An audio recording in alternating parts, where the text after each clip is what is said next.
Hey guys, how you doing? It's Daniel. Well, last night I had my first session with a very interesting and troubled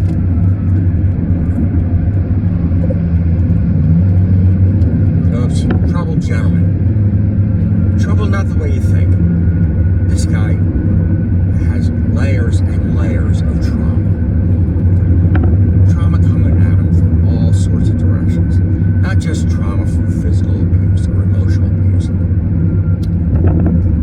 Psychic attacks, alien abduction, all sorts of things. And, people are sent to people like me specifically for specific reasons. For example, when I told him, oh yeah, alien abduction is real, I know firsthand. It was the first time he ever got validation for that he wasn't crazy. See, something the puppet masters do is they label certain things. We've been programmed to believe that it's crazy. What?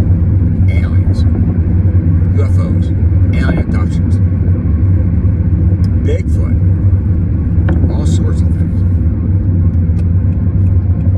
So when somebody starts talking about any of this, those around them say, oh, this guy's crazy, and they're dismissed outright. I mean, they even try to undermine us spiritually.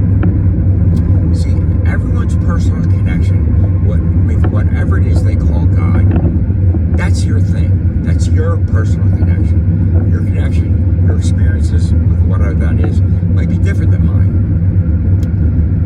And spiritual experiences, they can't be qualified and quantified. Science can't explain them. So for the longest time now, science has labeled all of that as just invalid. And science is the God. We have bowed to the gods of science. And what science says is, if it cannot be duplicated, redone, reproduced, calibrated, quantified, measured, then whatever it is, and you are invalid. Right? There's no way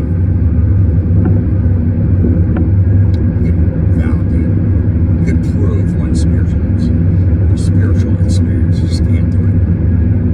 So back to this gentleman. This is the first walk-in I've ever met. What is a walk-in? A walk-in is a soul, a spirit, personality that inhabits a body that they were not born into. This doesn't happen a lot, but when it does happen, the way it works is this. There's a moment when the person passes and their spirit leaves the body. And there's a soul, a spirit waiting around that slides into that body and reanimates it. And then they exist for the rest of that lifetime in that body. Now for this guy, it happened, he said, when he was 4. He was choking on something. And I guess he passed out. But after that, years later, his mother explained to him, you are a walker. Because when you came out of it, you were a completely different baby. My baby was different. And so, what are walk-ins about? Walk-ins, they're here for a reason. The same reason you're here. See, you all chose to be here. This time, this place, spiritual being having a physical experience. You chose to be here. Now. Why? Because it's all going down now. Big changes. Shifts in energies, shifts in perspective. People are connecting to their spiritual truth in numbers never seen before. In the Hindu belief system, it's the end of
everything matters. Not just what you do, not just what you say, even what you think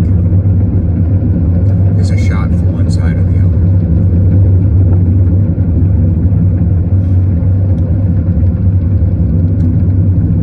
It's an exciting time and quite a privilege, because things are shifting in the most dramatic ways. See, Dolores Claiborne, she wrote several books about what she called the New Earth. And what the New Earth is, see, the Earth itself, she's alive. She's a living, breathing being, our mother. And she is evolving from a three-dimensional world to the five-dimensional world.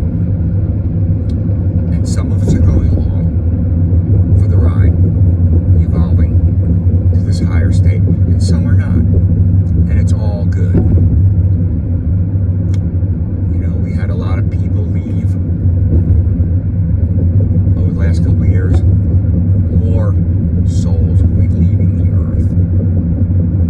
And part of their karma. It's not their time. And like I said, it's all good.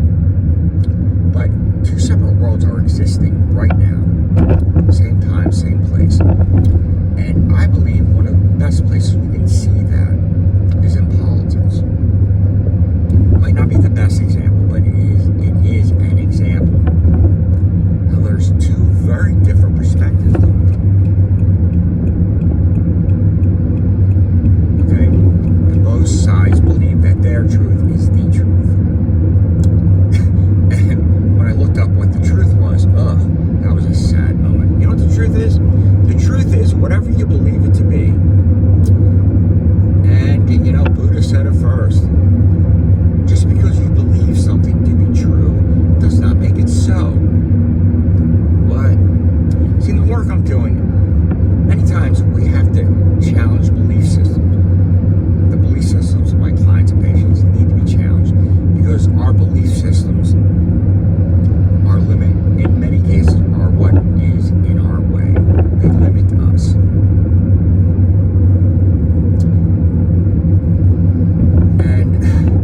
Nobody likes having their belief system challenged. No. It takes a very secure and open-minded person to be able to do that. But there's an overriding belief about our belief systems. And it goes something like this. What I believe to be true is true, must be true, it has to be true. Because if what I believe to be true is untrue, then there's something wrong. There's something wrong with me. It's not about you. Belief systems, yeah. Expectations and belief systems can ruin a perfectly good day. Back to the Great Awakening.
it will get better.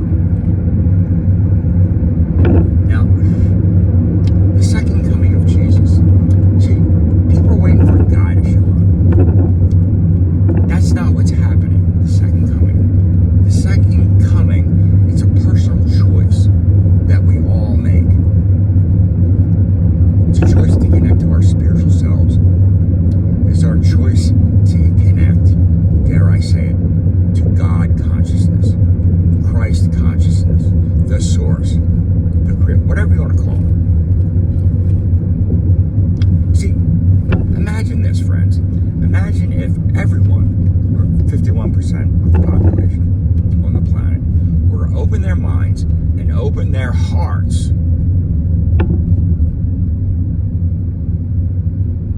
Open their hearts to the glory that is God. And have all that light flooding through them. You know, all this nonsense would be a distant memory. Be a bunch of scary stories mothers tell their children to make them behave.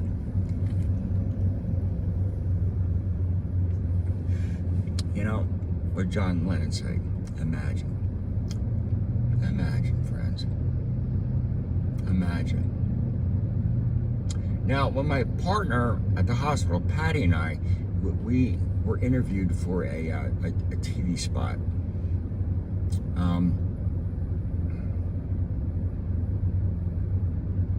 The guy came at us at a moment from a financial perspective.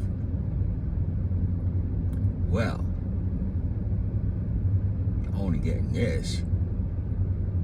Why about it? I said, dude, hold right there. We're not minimum wage workers, okay? We're offering Reiki treatments in hospitals.